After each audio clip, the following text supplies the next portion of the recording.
আসসালামু আলাইকুম, বিসমিল্লাহির রহমানির রহিম। সবাইকে স্বাগতম আমার চ্যানেলে। শুভ সকাল।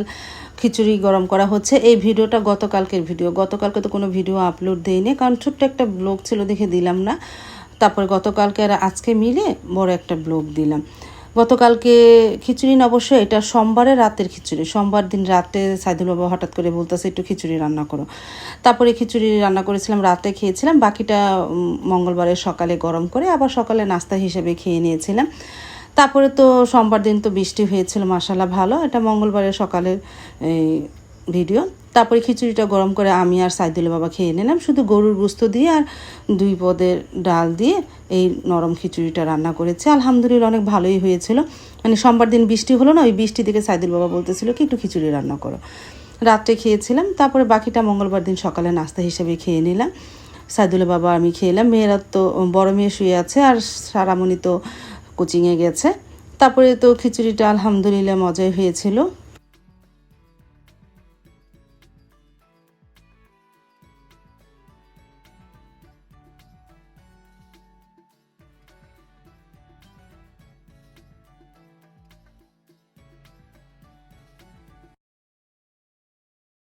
সকালে নাস্তা খাওয়া হয়ে যাওয়ার পরে আমি তো সকালে উঠে ঘর ঝাড়ু দিয়ে মুছে ফেলেছিলাম।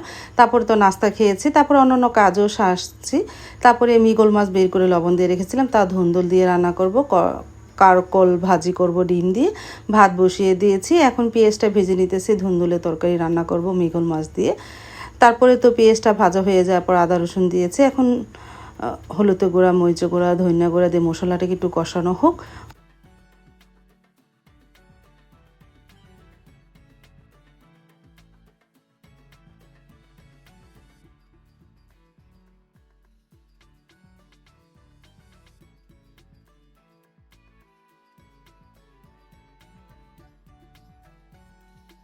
মশলাটা ভালোভাবে কষানো হয়েছে। এখন মাছ, ধুন্দুল, আলু একসাথে মাছের সাথে কষিয়ে নিব। মাছটা আমি ফ্রাই করিনি, না ভেজে রান্না করলাম। সাইদুল বাবা এই না ভেজে মাছ রান্না বেশি পছন্দ করে। তারপরে কষিয়ে ভালোভাবে হয়ে গেলে তারপর একটু পানি দিব না। আর ধুন্দুলি থেকে এইভাবে তো অনেকটাই পানি ওঠে। আর এদিকে কারকলটা কেটে বাগারও দিয়ে দিলাম। আমি একবারে বাগাই দিলাম, আস্তে আস্তে হোক, পরে ডিম দিব না। আর এদিকে ধুন্দুল থেকে অনেকটাই পানি ছেড়েছে, আমি সামান্য অল্প একটু পানি দিয়েছিলাম আর একটু শাক দিয়েছি। আস্তে আস্তে তরকারিটা হোক, ঝোলটা একটু ঘনত্ব হলে তারপরে নামাবো। তারপরে তো আস্তে আস্তে ধুন্দুলের তরকারিটাও হয়ে গেল। এই যে মৃগেল মাছের ঝোল ধুন্দুল দিয়ে, আর হলো কারকল ভাজি। ভাতটা তো ঠিকা দিয়েছি, কারকল ভাজির মধ্যে ডিমও দিয়ে দিয়েছিলাম।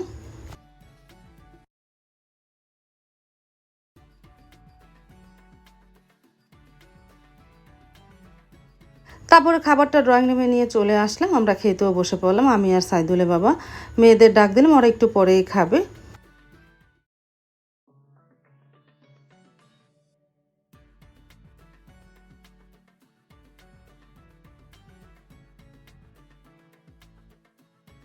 এই যে খেয়ে নেম। আমার তো কারকল ভাজিটা খুবই ভালো লাগে, একটু ভাজা ভাজা করে ডিম দিয়ে ভালো লাগে খেতে। তোমরা একদিন ট্রাই করে দেখো, কারকল ভাজির মধ্যে ডিম দিয়ে খেতে খুবই ভালো লাগবে।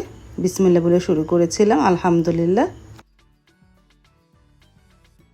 শুভ সকাল। এই ভিডিওটা আজকে বুধবার সকাল থেকে শুরু করে দিলাম। সকালে উঠে ফ্রেন্ড সেরে নিয়েছে, যে গরম পড়েছে। এই থাল বাসন তো রাত্রে ধোয়া হয়েছে, এগুলো এখন র্যাকে গুছিয়ে রাখি। আর মুরগি বের করে রাখলাম। সাইদুল বাবা গতকালকে মুরগি এনেছিল, আর কাটা হয়নি, ফ্রিজে রেখে দিয়েছিলাম, আজকে বের করলাম। তারপরে তো বাহিরে মাশাআল্লাহ ভালোই রোদ উঠেছে। আর এদিকে সাইদুলের বাবা সকালে নাস্তা করতেছে। একটু ক্ষীর রান্না করেছিলাম খেজুরের গুড় দিয়ে। সেই ক্ষীর দিয়ে, মানে ক্ষীর বলে, খেজুরের গুড় দিয়ে অনেকে পায়েসও বলতে পারো, ক্ষীরও বলতে পারো, মুড়ি দিয়ে খেয়ে নিল। আর আমি পান্তা ভাত খেলাম। সাইদুল বাবা খেয়ে চলে গেল দোকানে। আমি গতকাল ওটা ভাত ছিল পানি দিয়ে রেখেছিলাম, তার শুকনা মরিচ ঢুলে লাল লাল করে ডিম ভেজে খেয়ে নিলাম। আমি আর এই পায়েস খেলাম না, ভাতই ভালো লাগলো। সকাল সকালে মিষ্টি জিনিস ভালো লাগে না আমার অতটা। তারপরে সাইদুল বাবা মুড়িদা খেলো, আমি ভাত খেলাম, আলহামদুলিল্লাহ।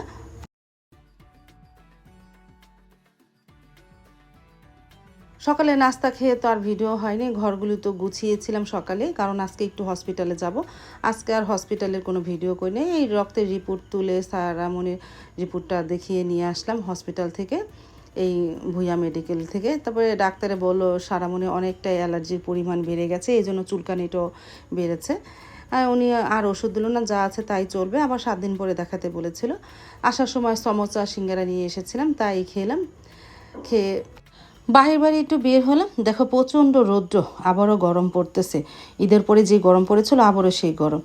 বাহিরে আসলাম, চাল ধুয়ে নিয়েছি, এখন বৃষ্টির পানি নিয়ে যায় রান্নাটা শুরু করে দিব। আর এদিকে হলুদ মরিচ ধইনা রৌদ্র দিয়েছি, আমি তো সবসময় ভাঙ্গিয়ে খাই।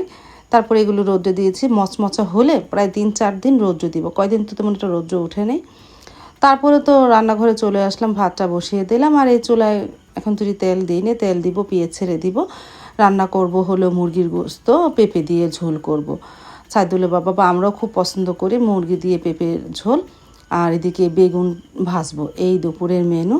তাহলে তেল দিয়ে পেঁয়াজ দিয়ে, পেঁয়াজটা ভাজা হোক, আস্তে আস্তে ময় মশলা দিব না।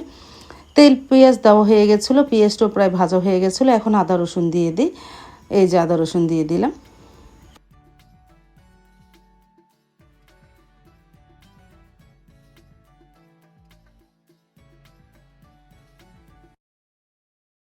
আদা রসুন দেওয়া হয়ে গেল, এখন হলুদের গুঁড়া মরিচের গুঁড়া ধনিয়ার গুঁড়া দিব, দিয়ে মশলাটাকে একটু ভালোভাবে কষানো হোক।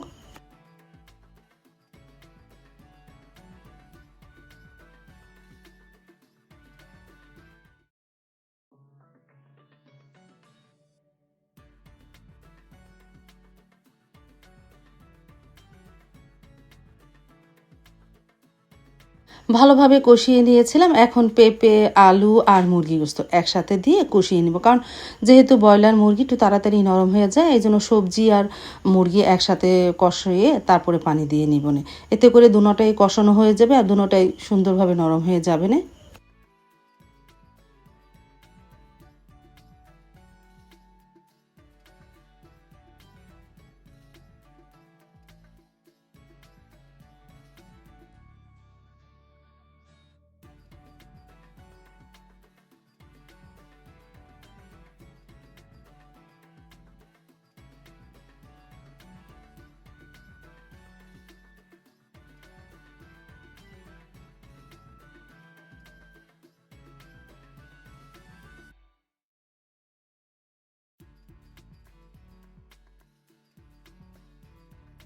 কষানো হয়ে যাওয়ার পর পানিও দিয়ে দিয়েছিলাম, প্রায় আরেকটু ঝুল শুকালে তারপরে নামিয়ে ফেল, মানে একটু ঘনত্ব হলে।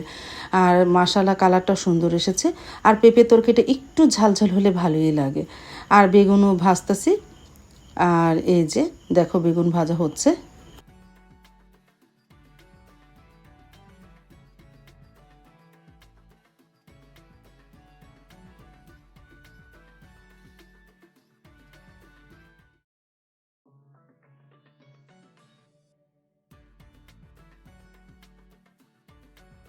তারপর তো দুপুরে খাবার খেতে বসে পড়লাম আমরা 4 জন মিলে। আর সাবা তো ভাত খাবে না, শুধু একটু পেঁপে আর গোস্ত উঠিয়ে খাবে এই। তারপরে এই যে বললাম না কালারটা কতটা সুন্দর এসেছে। তারপরে গরম গরম ভাত আর গরম গরম বেগুন ভাজা, আলহামদুলিল্লাহ বিসমিল্লাহ বলে শুরু করেছিলাম, অনেক মজা হয়েছিল।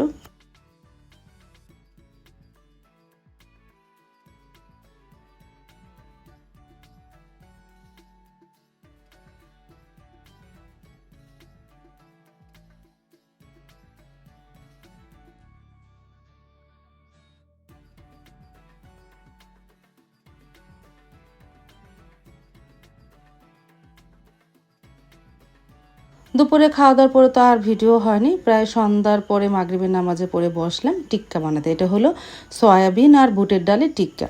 আমার বড় মেয়েটা এই পুরো প্রসেসিং করেছে, আমি শুধু এই যে গুলগুল করে টিক্কাগুলি বানাচ্ছি, ও পুরাটা করেছে। কিভাবে করেছে আমি জানি না, ও ইউটিউবে রেসিপি দেখে করেছে।